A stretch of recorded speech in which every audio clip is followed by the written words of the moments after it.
Salut à tous, on se retrouve ce soir pour l'épisode 2551 de l'After Zap Image. On commence tout d'abord avec le PSG et voici à quoi devrait ressembler le troisième maillot du PSG cette saison. Vous aimez plutôt, moi je trouve plutôt beau. Donc un maillot qui sera peut-être officialisé là dans les prochaines semaines d'après Footy Inay, il pourrait ressembler à ça. N'oubliez pas que le PSG à chaque fois a 4 maillots, donc là il y a déjà 2, le maillot domicile extérieur qu'on connaît déjà. Le troisième maillot, celui-là devrait être dévoilé là, officialisé d'ici quelques semaines. Et un quatrième maillot, lui, sera commercialisé au mois de janvier prochain.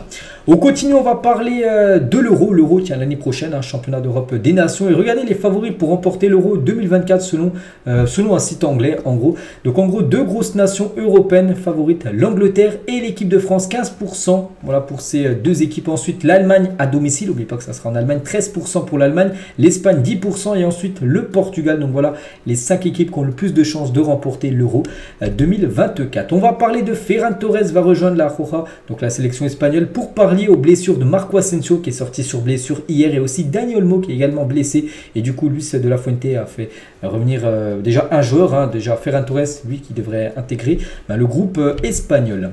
On va parler de deux légendes, tout d'abord le regretté et légendaire Pelé qui nous a quitté il y a déjà quelques temps et Neymar, n'oubliez pas que Neymar, j'en ai parlé à midi, Neymar dépasse Pelé, il a marqué plus de buts que lui, 79 buts, c'est un record et 56 passes décisives, c'est également un record pour Neymar, ce qui lui manque, contrairement aux autres légendes brésiliennes. C'est la Coupe du Monde, Pelé l'a remporté 3 fois, je crois, plus la Coupe du Monde, alors que Neymar pour l'instant 0 fois, mais il a des meilleurs stats que le légendaire Pelé.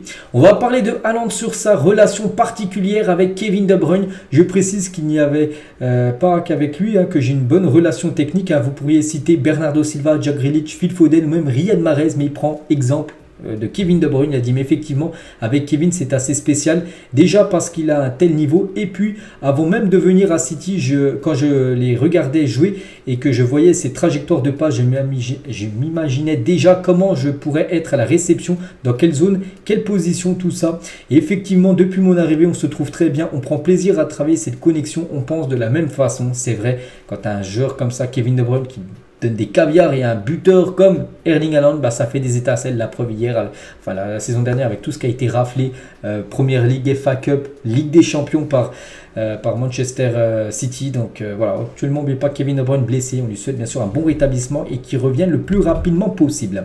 On va parler de Mike Maignan et déjà une valeur sûre du côté des cages de l'équipe de France. Donc Mike Maignan avec la France en qualification pour l'Euro, 4 matchs, 4 clean sheets. Parfait, bien évidemment, le début pour Mike Maignan. Âgé de 40 ans, Felipe Melo a prolongé son contrat avec Fluminense jusqu'en décembre 2024. Voilà pour ce joueur qui évolue à l'époque du côté de gros championnats européens. Donc maintenant, il est du côté du Brésil et il prolonge même son contrat d'une année de plus jusqu'à décembre 2024, ce qui veut dire encore 1 an et demi de contrat pour Felipe Melo. On va parler de ce joueur recruté contre 30 millions d'euros, donc Jota, qui est un joueur portugais, ancien joueur du Celtic Glasgow qui est arrivé du côté de Al Ittihad, donc ne devrait pas être inscrit pour disputer la Saudi Pro League, donc le championnat. Il pourrait ne même pas jouer le championnat, ce joueur. Donc Al Ittihad n'avait plus de place pour lui sur la liste des joueurs extra-communautaires après avoir déjà inscrit donc Benzema, Kanté, Romarinho, Ahmed Allah, Groé, Coronado, Luis Felipe et Fabinho. Du coup, il n'y a plus de place pour des joueurs extra-communautaires. Du coup, il y en a qui devrait faire les frais et c'est lui. Donc, le Portugais âgé de 24 ans s'apprête à passer une saison bien compliquée. C'est-à-dire s'il ne peut pas jouer le championnat, je ne sais pas ce qu'il va jouer, mais il ne va rien jouer du tout. Il va faire les entraînements et peut-être il cherchera une porte de sortie en janvier prochain. Donc voilà la situation actuellement de Jota. On va parler de Damien Le Talec, 33 ans, continue son périple puisqu'il vient de s'engager au Vietnam, le 7e pays de sa carrière. Voilà, de Damien Le Talec. On peut voir tous les clubs ou les pays où il a pu évoluer en France. Par exemple, il a joué à Rennes, ou même à Nantes, ou même à Montpellier, ou même Sochaux. Donc là, maintenant, c'est Hanoi FC, donc une équipe du côté du Vietnam. Le jeune Nico Williams, 21 ans, a réalisé une superbe entrée avec l'Espagne hier, auteur de la passe D pour le but de Lamine Yamal, le jeune joueur espagnol de 16 ans, beaucoup plus jeune que lui, alors que lui, il a seulement 21 ans. Un bon dribbleur et un joueur qui conserve plutôt bien le ballon. Son contrat expire à l'issue de la saison. Il y aura un coup à faire. l'été prochain, surtout voilà, s'il venait à ne pas prolonger, c'est-à-dire qu'il pourrait être libre le 1er juillet prochain. Un joueur de 21 ans comme ça, avec un talent énorme, donc je pense qu'il peut intéresser beaucoup de clubs en Europe. Accusé de violence conjugale, Anthony donne sa version des faits, parce qu'on sait que lui actuellement, là, il y a de gros problèmes sur lui, de grosses accusations, et lui, il a pris la parole, il a dit, hein, je lui ai dit que j'avais des obligations et que je devais partir, alors elle a pris des assiettes, en parlant de son ancienne compagne, et les a jetées par terre, et je l'ai attrapée pour la calmer, et je ne l'ai pas blessée. Donc après, bon, son ex-copine donne une version totalement différente de la version d'Anthony. Pour l'instant, on ne sait pas, bien sûr, on ne sait pas vraiment ce qui s'est passé. Il va y avoir un procès qui va être ouvert, hein, bien sûr, concernant ce qu'on accuse, hein, voilà, par rapport à Anthony. Donc voilà, dès que j'ai des infos en plus, je vous dirai tout ça. Et Anthony, sur l'éventualité que Manchester United mette fin à son contrat. N'oubliez pas que United... Enfin, Greenwood, c'est un peu le même souci que Anthony. Du coup, Manchester a résilié le contrat de Mason Greenwood, a signé du côté de Retafe. Et en gros, lui, il a dit, hein, c'est quelque chose qui ne me vient pas à l'esprit que Manchester résilie son contrat. La vérité éclatera. Donc voilà la situation actuellement de Anthony. On va prendre la direction de l'Uruguay protestant contre des salaires trop bas, voilà, du côté du championnat uruguayen et des conventions collectives à la traîne. L'ensemble des clubs professionnels des 2 premières divisions uruguayennes ont annoncé boycotter la première journée de championnat ce week-end. En gros, normalement, il y a une première journée, enfin des matchs de première et deuxième division en Uruguay. Et en gros, aucune équipe jouera parce qu'ils sont en grève, on va dire, parce qu'en gros, ils touchent trop peu d'argent et ça passe pas. On va parler de Luka Modric. Pourquoi avoir refusé l'Arabie Saoudite? Il a dit, je suis heureux et épanoui au Real Madrid, je ne pense pas à d'autres options. Je n'ai pas non plus besoin de booster mon ego avec ces histoires d'offres importantes. Je veux juste profiter de chaque instant du football et du Real. Et je ne me fixe aucune limite, je n'ai pas peur pour moi car j'ai traversé diverses épreuves difficiles dans ma vie. Mais je suis bien conscient que ce sera un ajustement très exigeant. Voilà ce qu'a pu dire Luka Modric. Je n'oublie pas, aujourd'hui 38 ans pour Luka Modric. Il est en fin de contrat, en fin de saison, 30 juin 2024. Donc je pense que c'est sa dernière année. Je ne vois pas après le Real Madrid leur prolonger encore d'une année. Après, on ne sait jamais. Mais bon, regardez, cette saison-là, il commence souvent sur le banc. Après, pourquoi pas l'été prochain rejoindre l'Arabie Saoudite? C'est jouable, hein. L'Arabie Saoudite le voulait, là, sur ce mercato, il a refusé pour rester au Real Madrid. Naldo, défenseur brésilien d'Antalya Sport, a subi un grave accident de voiture ce jour à l'époque, qui jouait du côté de Wolfsburg, du côté de la Bundesliga. Donc, Davi, hein, son fils âgé de 4 ans, a été éjecté du véhicule lors de l'accident et son état est critique. Le garçon a été opéré et est actuellement en soins intensifs. Nous souhaitons beaucoup de courage au joueur et à sa famille dans cette épreuve tragique. Et on lui souhaite bien sûr un bon rétablissement, que ce soit à lui et surtout à son fils, hein, qui est dans un état critique à l'hôpital. La LFP va lancer un appel d'offres pour diffuser la Ligue 1 à l'international. Donc à l'international, c'est-à-dire un peu partout dans le monde. Hein. Donc 2 lots. Tout d'abord, le lot premium, 3 rencontres phares de la journée. Et le second lot, les 6 rencontres restantes, en gros, qui seront les moins attrayantes, on peut dire. Donc voilà, concernant la LFP et les appels d'offres pour diffuser la Ligue 1.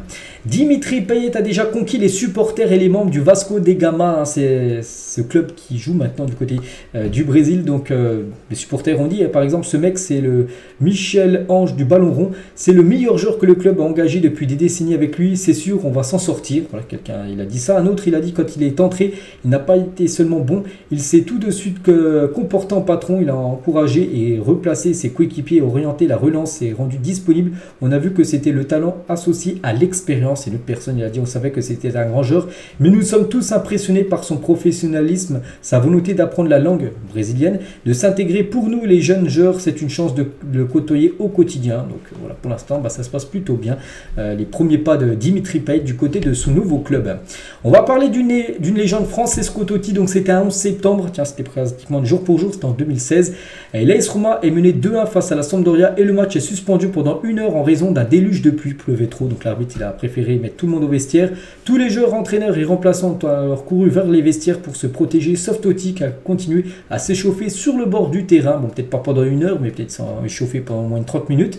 Donc le match a ensuite repris et Totti est entré et alors a fait la passe décisive sur le but égalisateur de l'AS Roma parce qu'il perdait 2-1. Il rentre en jeu, du coup passe D de Totti, du coup 2-2, avant de marquer à la dernière minute le but victorieux de l'AS Roma et qui a gagné 3-2 lors de ce match, hein, donc la légende bien sûr, Totti.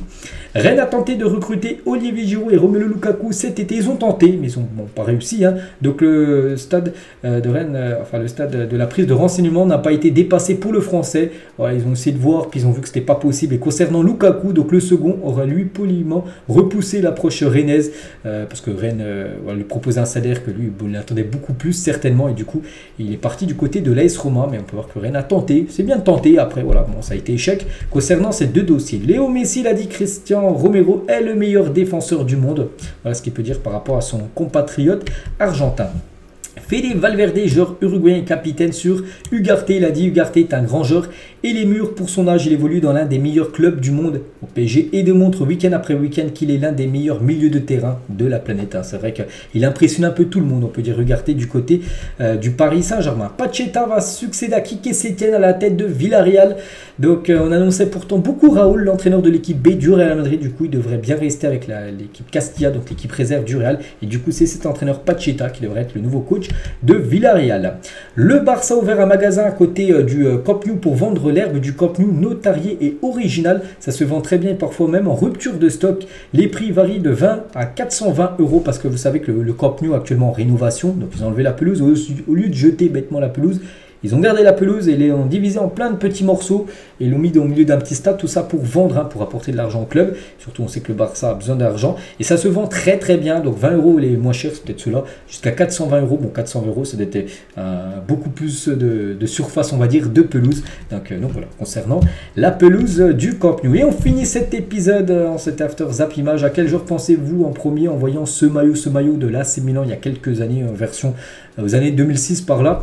J'ai pensé à David Beckham, moi, donc n'hésitez pas à mettre vous avez pensé à qui en commentaire. Et on finit avec ça, j'espère que ça vous a plu. On se retrouve demain pour le prochain After Zap Image. Je vous souhaite un bon samedi et à demain.